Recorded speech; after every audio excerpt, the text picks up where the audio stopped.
Le pregunto yo si ya podemos conocer, si el país puede conocer más o menos de qué se trata, cuáles son las líneas generales de la reforma que se propone.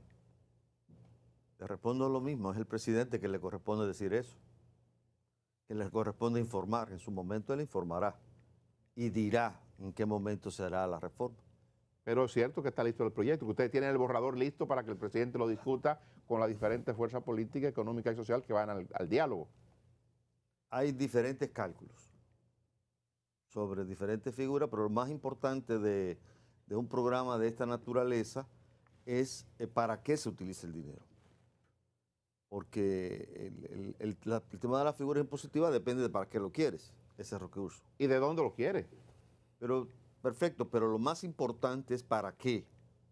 Porque el problema que tenemos ahora mismo es que tenemos que resolver el problema de agua, tenemos que resolver el problema de salud, calidad educativa, el tema de seguridad ciudadana, el tema de redes viales, o sea, tú tienes una serie de necesidades que tienes que solventar y lo importante aquí es decir, bueno, si queremos resolver estos problemas, esto tiene un costo, por ejemplo, un costo de tanto, ¿no? Por ejemplo, la solución del problema de agua en un periodo de 20, 25 años requeriría alrededor de 8.000 millones de dólares.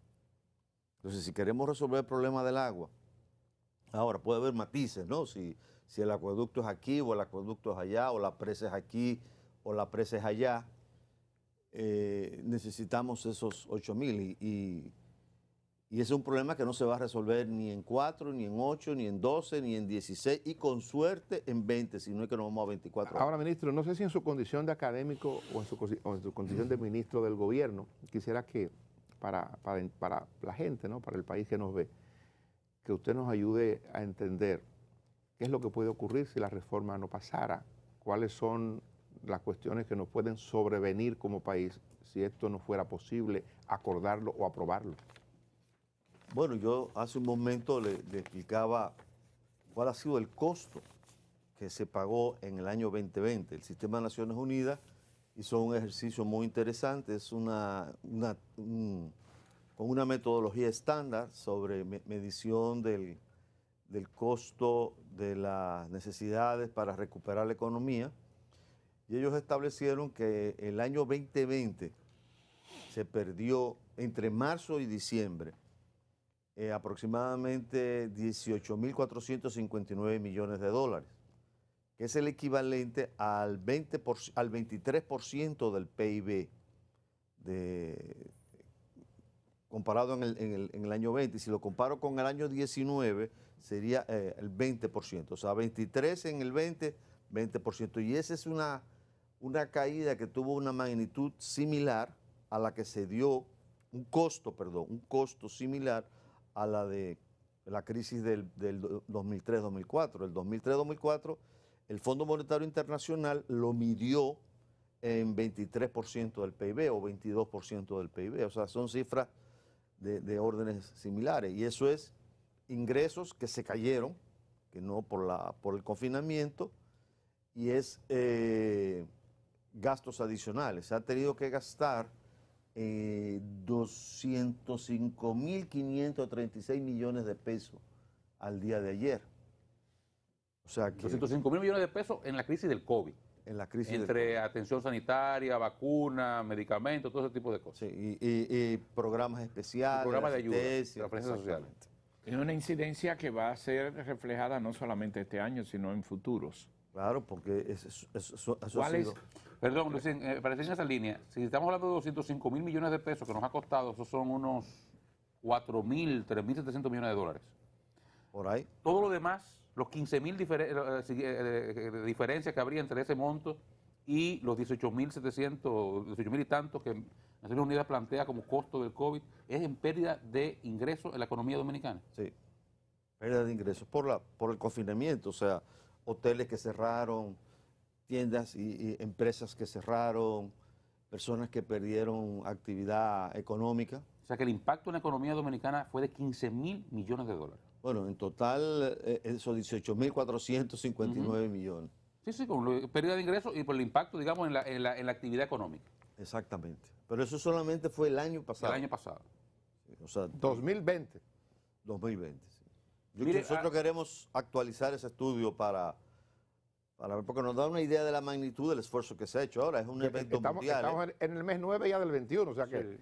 Y apenas ahora comenzamos a reactivar la economía. Apenas empezamos. El mundo apenas empieza a reaccionar y las expectativas de crecimiento son muy altas.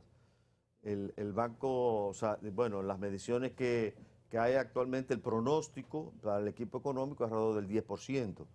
Digamos que es siendo conservadores. Siendo conservadores sería un crecimiento del 10% este año. Ministro, y discúlpeme Luis, para seguir en la parte de la reforma, yo quiero plantearle algo muy sencillo. Usted me lo responde de la forma más escueta posible.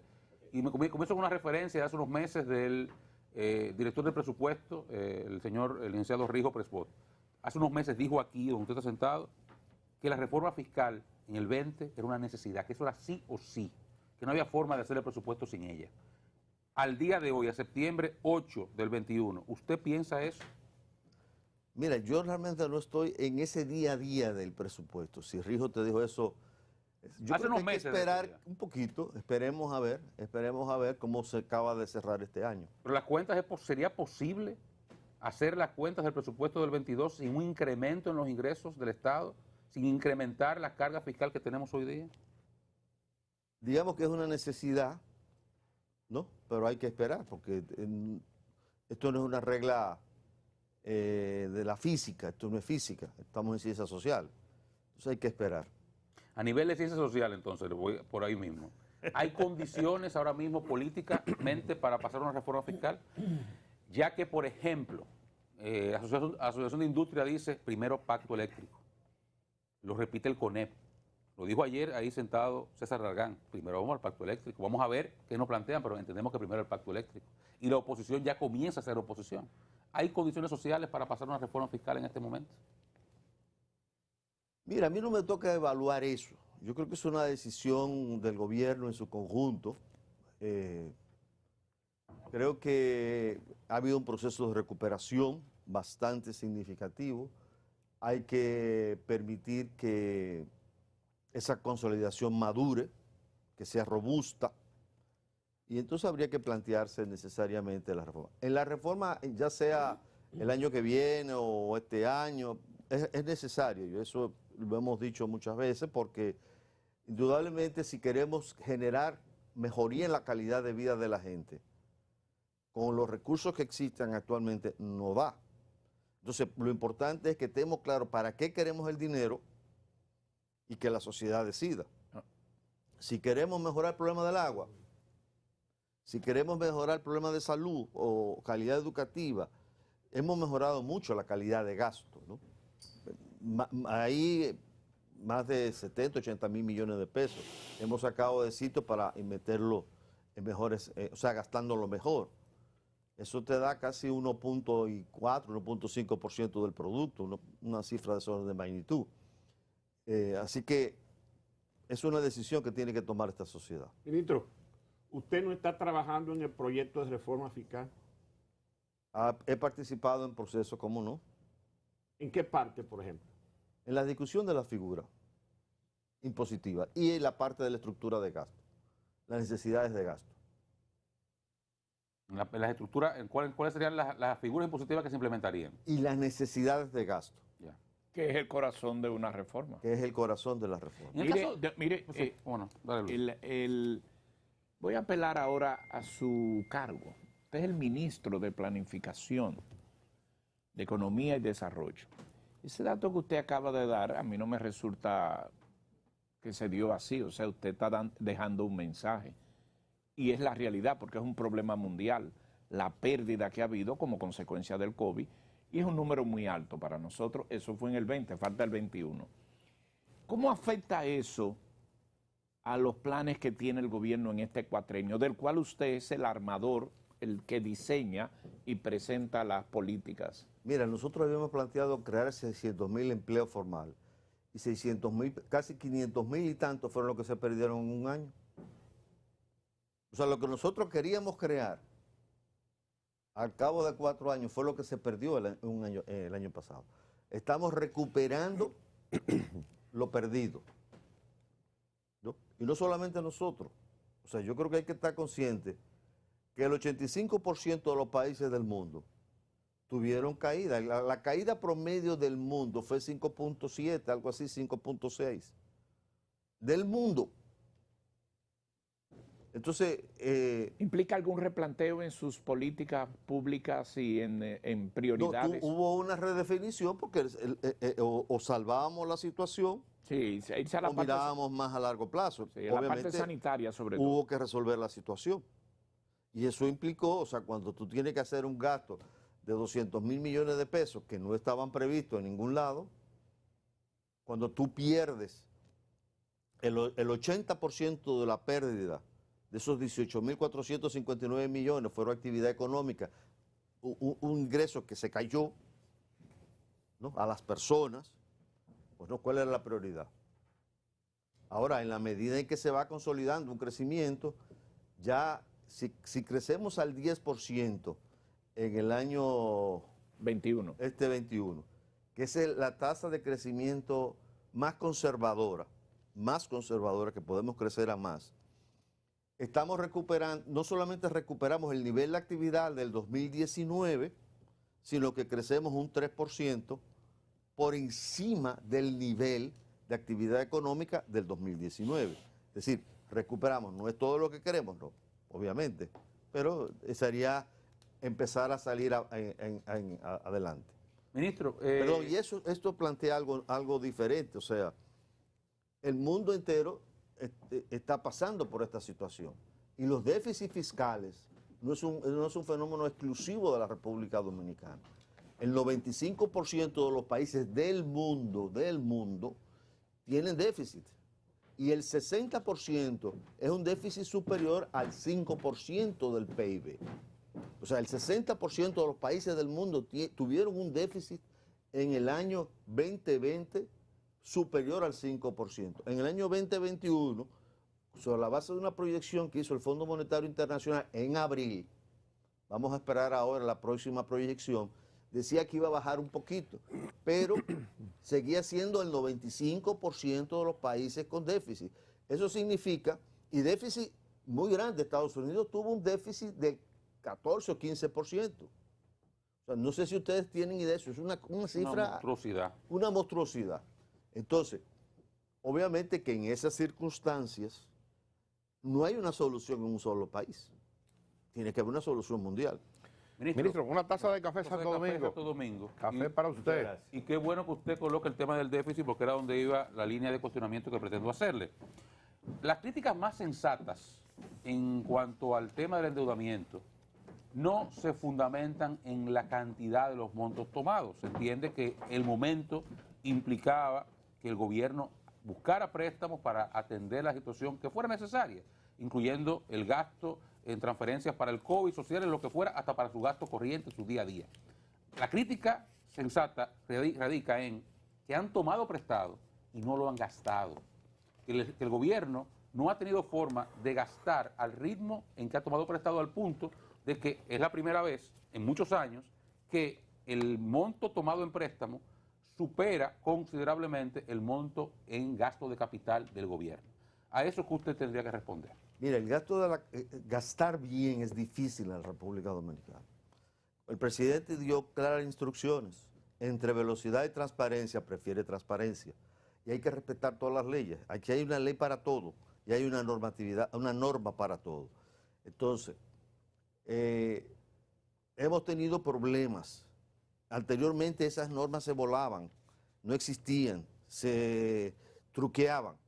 Hemos tenido que volver a la normativa, a las reglas. Por ejemplo, la puerta de entrada al proceso de inversión es lo que se llama el código SNIP. Y ese código lo que te dice es que si tú vas a hacer un proyecto, no es una idea que se le ocurrió a Oscar Medina de que yo voy a hacer un puente. No, ahí tiene que haber un estudio de factibilidad y ahí tiene que haber una serie de estudios para ver si esos 100 millones, X millones de pesos, tienen sentido gastarlo. ¿Y de dónde sale el fondo? Y de dónde sale, pero sobre todo si es un proyecto viable. Eso antes muchas veces no se hacía. Eso ahí pasaba volado. o una decisión del presidente o con un mismo código hacían varios proyectos diferentes. Todo eso se acabó. Ahora, eso implicó un retraso, porque tuvimos que organizarlo.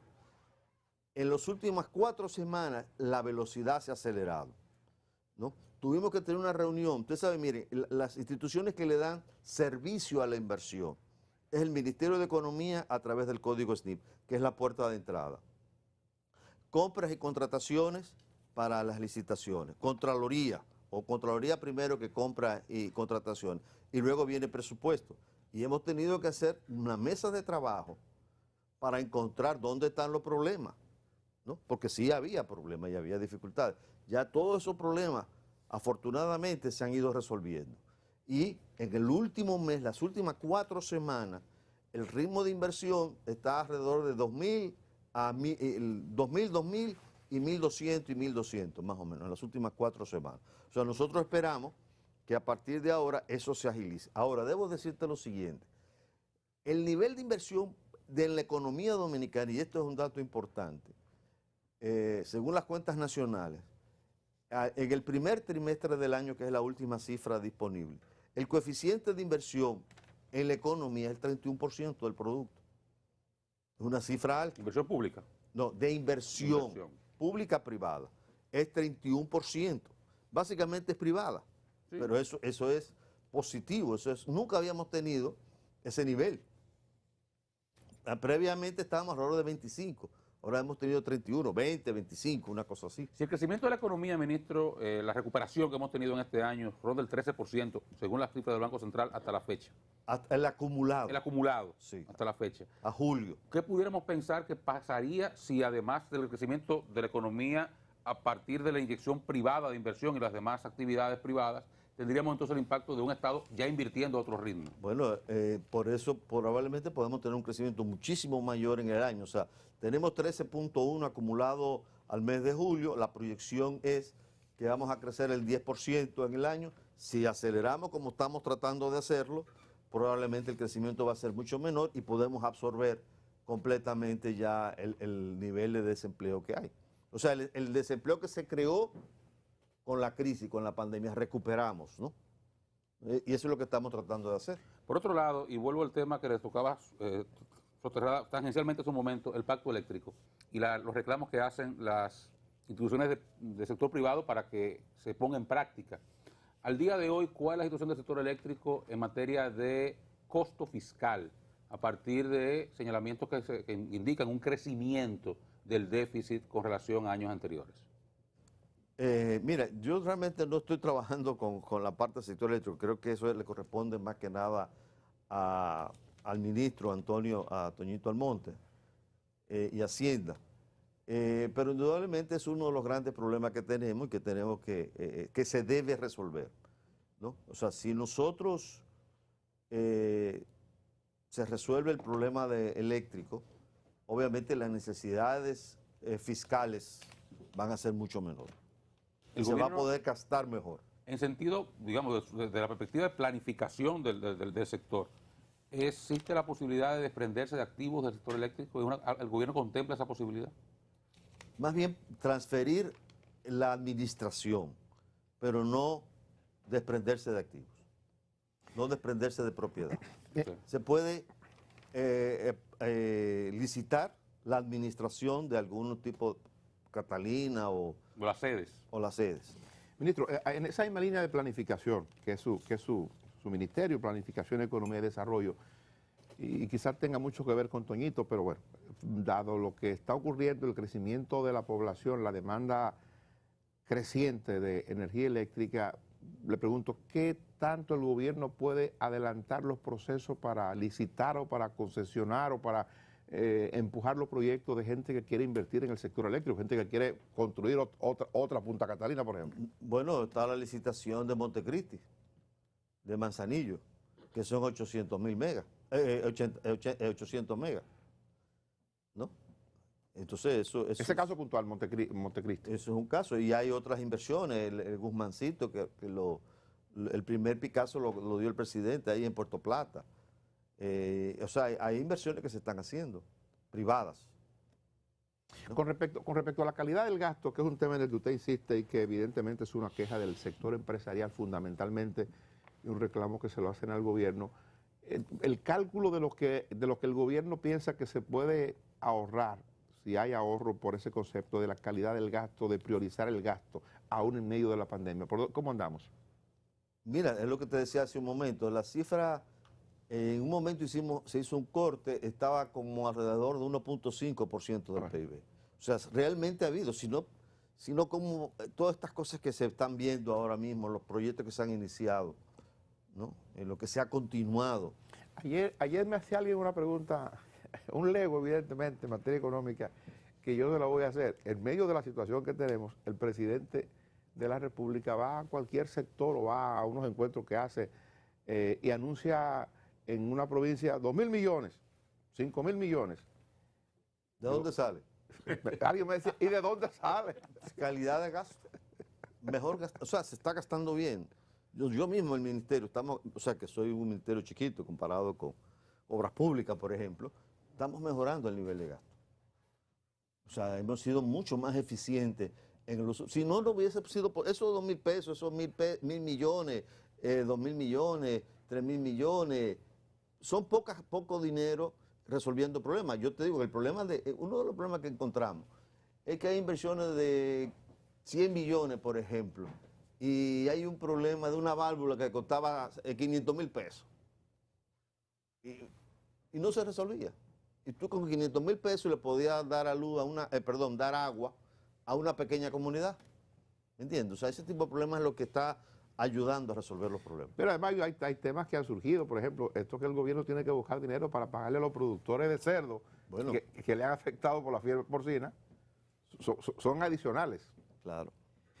Mire, ministro, y vuelvo un poco al tema de lo que usted plantea, que está colaborando con la reforma fiscal, la posible reforma fiscal.